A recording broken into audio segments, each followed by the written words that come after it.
Hi, welcome to my channel Mostly Knitting. If you're new here, I'm Tash, and in this video I'll be sharing about my plans to replicate a sweater called Ophelia, which is put out by a brand called The Row. And The Row is started by Mary Kate and Ashley Olsen, and they sell high-end luxury goods like shoes and bags and clothing, and they sell knitwear. Now, I don't normally purchase knitwear, I usually make it myself, but I did notice this sweater and a number of the features and details I really liked, and I thought I'd really like to make something that has a lot of those features. Usually I would try to find a knitting pattern that has some of those features, but I thought it might be, there was none that I could think that exactly matched it, and I thought it might be a bit of fun to try and see if I could, mimic it myself by just coming up with a pattern as I went along. I'm only making this for myself. I'm not making a pattern to publish or distribute or anything. This is just my own version of seeing something that's commercially made and doing my best to make something that looks like it for my own wardrobe. Now, I'll run through the features of the sweater itself. Or the price tag, it's over $1,500 US. So there's no way, even if I didn't knit, there's no way I'd be purchasing that. That's over 2,800 Australian dollars. And I'm not, if you don't knit and that's in your budget, then, by all means, purchase the sweater. I think it is still available. But I do knit, and it's not in my budget anyway, but even if it was, I'd rather, I enjoy knitting. So that's my challenge, and I thought I'd just share with you a little bit about the features that I really liked and how I plan to incorporate them into a hand knit design. So one of the features is it's really oversized. So I'm wearing the Storm sweater now by Petite Knit. I did knit this, and I plan to have it be about the same size. So I would normally be an extra small, and for me the extra small for the Ophelia sweater is about 45 inches, which is roughly what I've made this Storm sweater. So that's how big it would be on me, and that's the size I plan to make. It's some of the other features. Actually, I'll just mention the yarn itself. So the yarn that they use to make the sweater is a woolen cashmere blend. Now, I couldn't think of a woolen cashmere blend that it actually has beautiful stitch definition. So I knew I wanted to choose a yarn, and obviously that's kind of a big starting point, choosing the right yarn.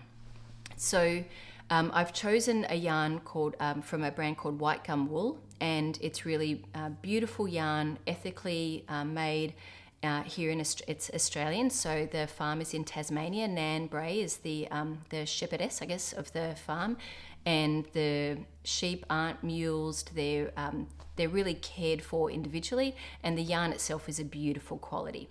Now, I actually hadn't knit with it before, but I had felt it at festivals and seen swatches knit up, and I knew it looked beautiful, and it's incredibly soft.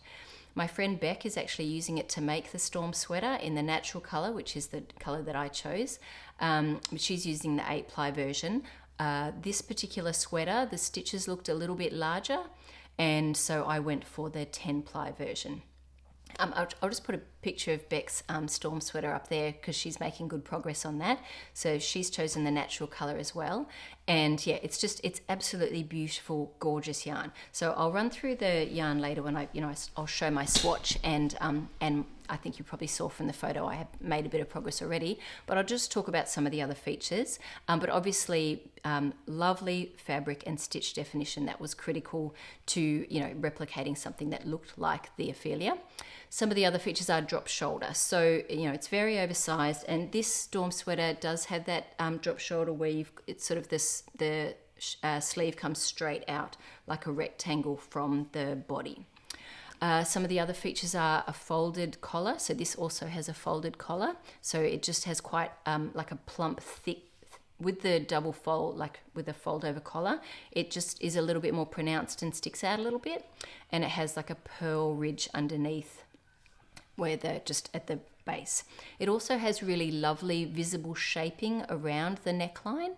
And this is, when I look at the shaping itself, they look like decreases to me. This isn't hand knit, but the way that the stitches fold looks like what I would be doing with hand knitting, and they definitely look like decreases. So when I look at the shaping itself in the sweater, that was one of the reasons I've decided to go for a bottom-up construction, even though normally I would knit top-down. Most of my knitting is top-down.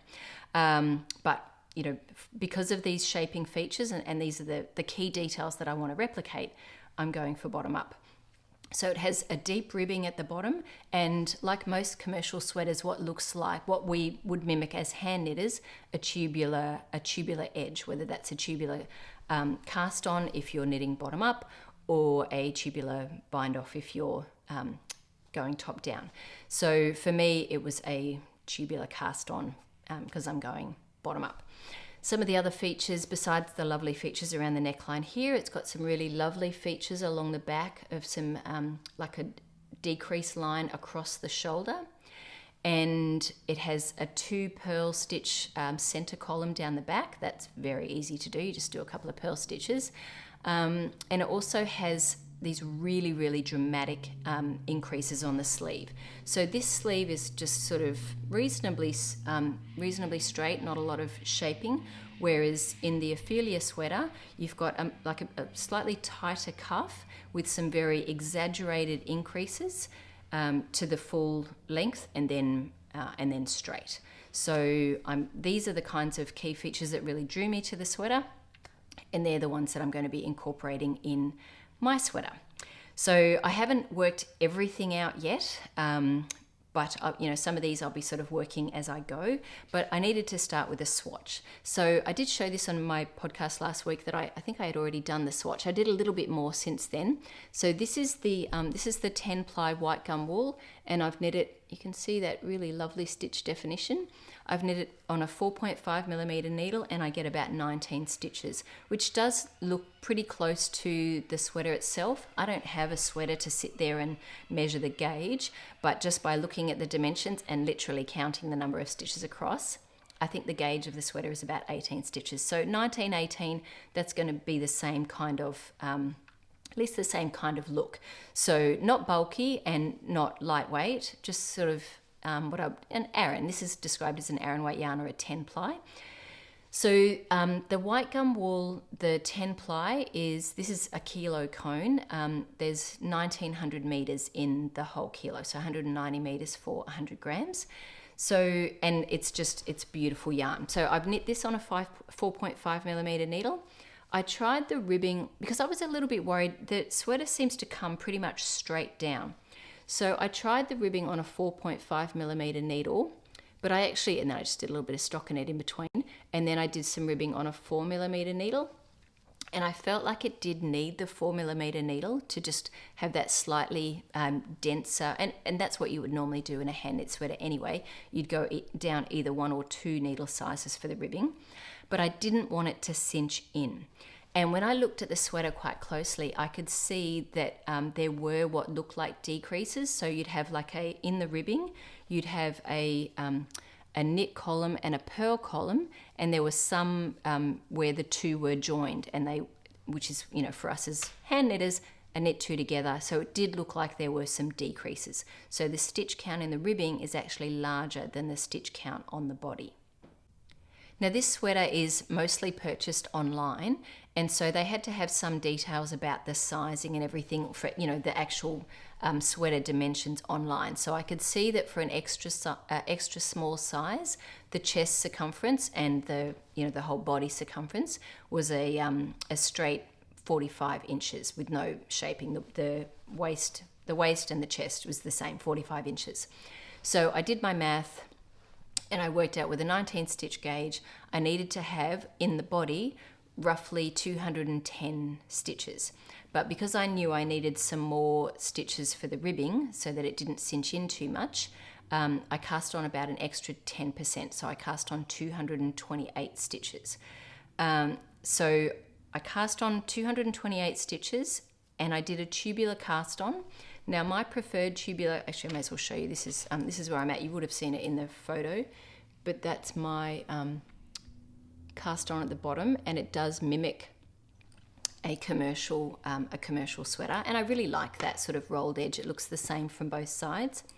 So I used Judy's Magic Cast. So that ribbing is knit on a 4mm needle, but when I use Judy's Magic Cast On for a tubular cast on, I go up 1 needle size. So Judy's Magic Cast On for a tubular, Judy's Magic Cast On, 228 stitches on a 4.5mm needle, knit 1 round, and then that's when I grab my 4mm needle and knit one from the front needle, purl one from the back, knit one from the front, purl one from the back.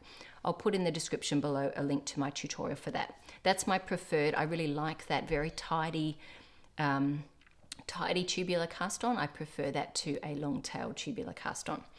So then I worked up, I think it was 31 rows. It's about 4.5 inches of ribbing, which I really wanted. And then I decreased down to the 210 stitches onto a 4.5 millimeter needle.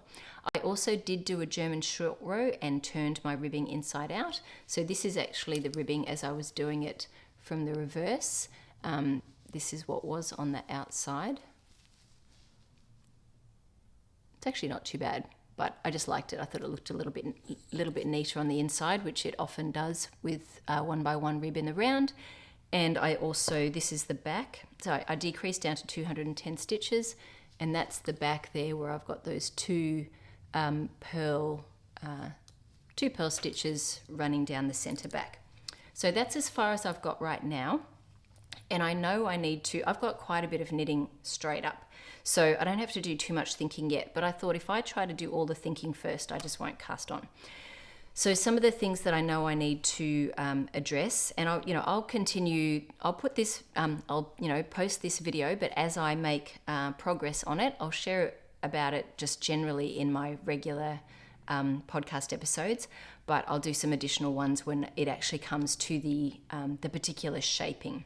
So the shaping on the sleeve, for example, that is going to be extremely exaggerated, and it looks to me like there's shaping every row because you really, or every round, you really go out from, pretty, not super tight, but a much more fitted cuff, and you get all of the increases out very dramatically, and then you go straight. So I'll have to, I'll talk about how I've, my rates of increase and everything for that when I get there.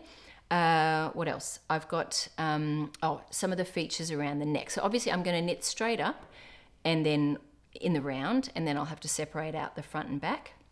So when I get to sort of the neckline, doing those, just working out my, how wide I want this section here to be, and then working out those nice decreases here, because they actually look like center double decreases. So you actually, because the shaping is part of the feature of what I'm trying to replicate. It's a really very visible shaping. Because so much of it is mostly stockinette, you want a really beautiful, lovely fabric, and then the actual stockinette itself to look nice.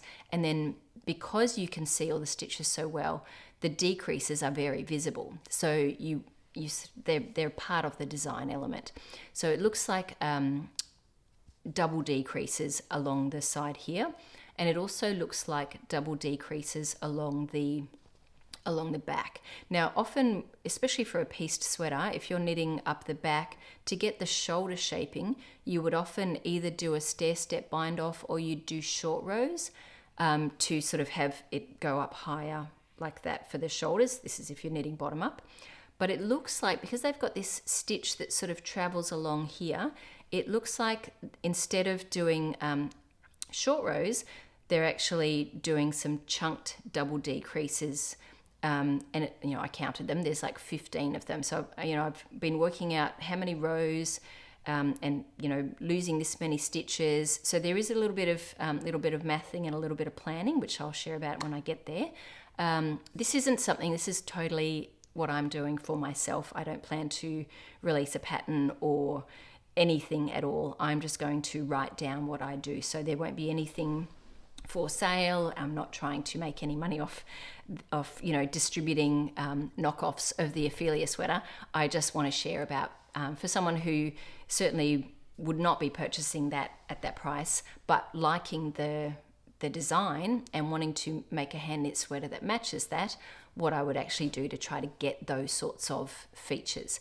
So when I look at it and I can see that one column of knits that runs along the back, it does look like, so along the front I'd be knitting straight up, and then on the back I'd be doing this shoulder shaping, this sort of decreases with that one stitch running across, and then I plan to mattress stitch so I'd probably bind off at the front, and then all of these decreases are coming sort of like you're actually losing stitches as you're coming down, then I'd be doing a mattress stitch from a bind off to a side.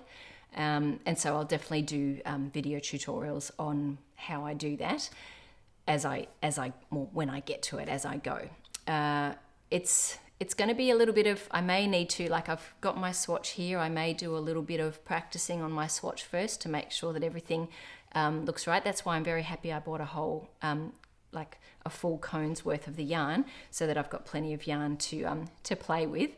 And yeah, I'm super excited. Like I love for me it's a bit of fun, and partly one of the things I love about my knitting and why I don't write patterns is I actually really enjoy the restful part of it, to just pick up and knit. And I do make modifications as I go, but they're usually just little modifications of a pattern to fit, me. I want to add some short rows, or I want to add some waist shaping, or take out waist shaping, or, make the sleeve decreases a little bit less rapid because to fit my body.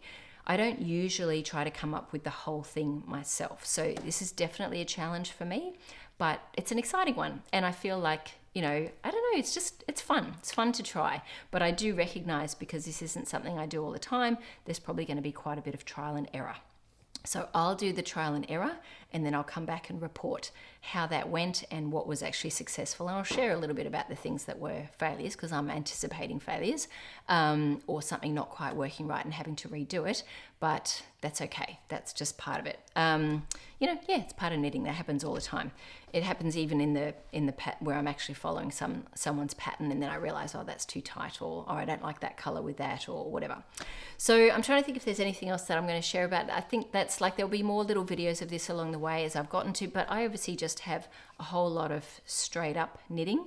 I don't have a lot of other dimensions for it. So, and of course I don't need it to be exactly the same. I'm just trying to get the style. And so this is turning out about 45 inches. You can see it's probably pulling in just a little bit. I have just blocked this overnight. If I wanted to, I don't mind it pulling in just a little bit. There's still quite a bit of stretch there. But yeah, I'm super excited to I want to have this done pretty quickly, because it's winter here in Australia and it's cold. It was 2 degrees this morning when I left for work. So yes, 2 degrees Celsius, that is. I definitely, which is cold. It's cold, even if it was, it was cold. I don't know what it is now. It's 16 degrees. So it definitely does warm up during the day. But I would love to have this. And because it's a 19 stitch gauge, it shouldn't take too long, but there may be a bit of back and forthing as I, if I don't get everything right. But I'm super happy. I'm so happy to finally be working with white gum wool. This is not sponsored. I purchased this myself. But yes, and it arrived very quickly. So if you haven't used white gum wool before, I'll put a link in the description below. You can get a shade card sent to you for free. But I just went with a natural color because I really wanted to be able to see the features. And I also don't have a sweater that's that, like you can see, this is a grey. This is definitely more like a true cream. Yes, and I wanted to have like a nice sweater in my wardrobe that was a cream, or at least a light enough color where you could really see the decreases and everything. So I think that's probably it. I'm sure, if there's anything else I can talk about it in the next video. But yeah, thanks for being here. I hope you enjoy seeing that and be inspired a little bit, maybe to either make this or make something else. If you see a commercial sweater, to be able to go, okay, I can do that. That's got this shaping, or that's got that. And and there'll be a few tutorial videos along the way as I do something, like if I, when I have to, because I will actually have to, when I sew in those sleeves, I plan to knit the sleeves, because it does look like they're increases. I plan to knit the sleeves bottom up as well. So I'm going to have to sew them in, like actually mattress stitch them in. So that will be from the side to a bind off, and it will be the same up the top. And yeah, we don't do a lot of seaming, but I don't mind seaming. This is going to be a reasonably heavy sweater, so the seams do add a little bit of structure and stability. So that's not a bad thing. And of course, like the fold over collar, I've done that before. That's fine, but it will be a little bit different because I'll be picking up the stitches for the collar. I'll probably leave these live. I think my guess would be leave the stitches live, work each side. But anyway, I'll get there when I get there. I just wanted to get started so that, I could at least be, as I'm figuring these things out, making some progress along the way. All right, thanks so much for being here. Yeah, and I hope you'll continue on this little journey with me.